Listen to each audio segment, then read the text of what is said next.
Alright, let's do this. So we finally saw the new Harley Davidson model, the Sportster S. Does anyone know what that S stands for? Because if it would stand for sport, that would be a bit ridiculous actually. But let's talk about that new bike. Well, I can tell you already, I like it. I like it a lot. Just looking at it and looking at all the specs, I like it a lot.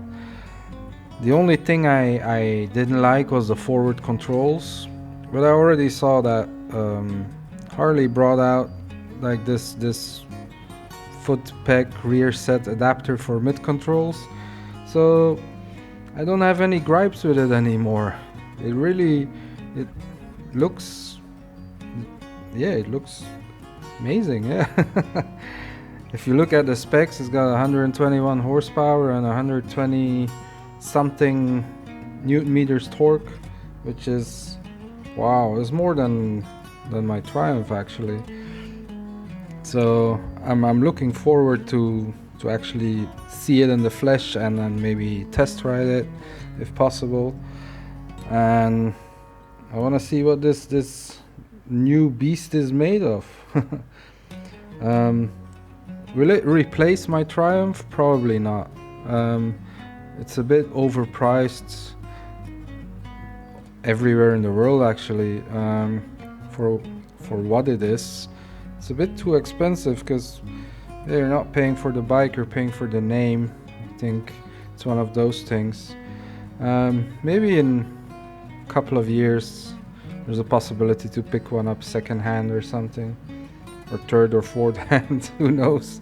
Let's see what these engines are actually made of, because it's using the new Revolution 1250 engine, which is for now we only see it in the Pan America, and we'll probably see it in many more new Harley models to come. But yeah, at the moment there's only the Sportster and the Pan America, and there might still be some teething problems, or I don't know, stuff that's not quite right with it. So I'll let the guinea pigs figure it out first, and if that engine proves to be without problems, then yeah, then I might consider it. Because being a Harley and a Sportster, it's gonna be pretty easy to customize too, because it's from what I've seen, it's a pretty modular build, so practically every piece on it can be customized. It's got the good stuff on it too. You got the Showa shocks front and rear. It's got Brembo brakes, so it's not all the Harley proprietary parts anymore. They actually reached out to other companies to get more parts on it, and I like the look of it too. It's got this old XR 750, XR 1200 kind of look, and it's got a bit of the V-rod, and yeah, a lot of people won't like it.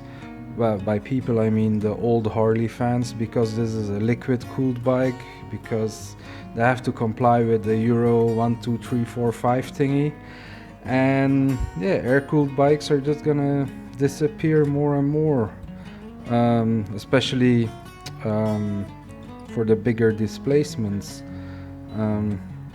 Smaller displacements, air cooled bikes might still be around for a while, but who knows how much longer that's gonna last if they come with Euro 6, 7, 8, 9, 10, you know.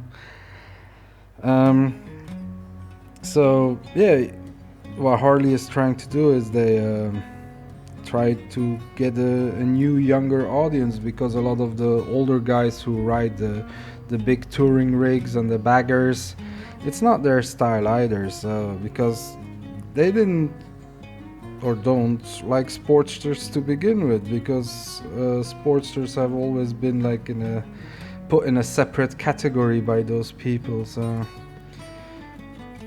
I don't know.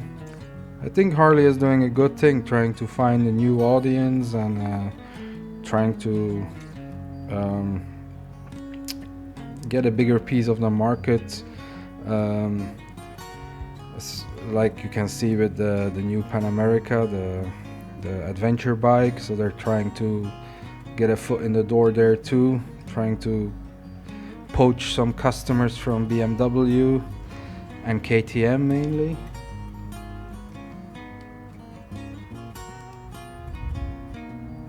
And I think now they wanna, I don't know, poach some customers from Triumph and some other manufacturers that want to get on the retro cruiser whatever bandwagon, like people who weren't sure if they were gonna buy the Rebel 1100, the Honda Rebel 1100, they might now actually buy the Sportster S, because in looks it's the same, but if you look at the power and the parts, I would go for that Harley.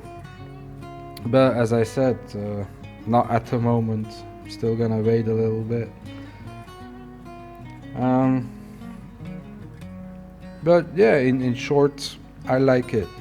I like bike and I like this bike. So let's see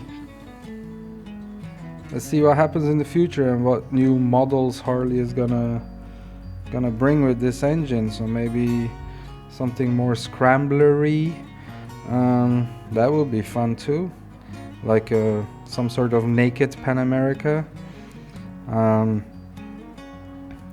Would be fun to see actually. And they'll probably bring some baggers and touring stuff, like the Street Glide and the Road King, all with this new engine, because unfortunately, yeah, liquid cooled is gonna be pushing out all the air cooled engines. So this is people say this is the death of the Sportster, but hey, there's a new Sportster, and they could have called it something else, but they want to keep that heritage going, because the Sportster's been around for, what is it, 50-60 years, at least the name is.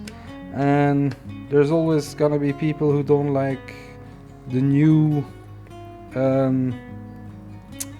models of the same name, but then there's gonna be new people who like the new one. So it's a constant, how do you say that? It's a constant movement of yeah, I don't know what I'm saying. But I think you get my drift. So yeah, let's hope I can see it in the flesh sometime soon and get a test ride, because yeah, this whole thing that's keeping the world in its claws is not making it easier to get out and get test rides and stuff. So we'll see what happens. So you know what you gotta do: like, comment, subscribe. Tell me what you think of this new Harley Davidson Sportster S, and I'll see you next time.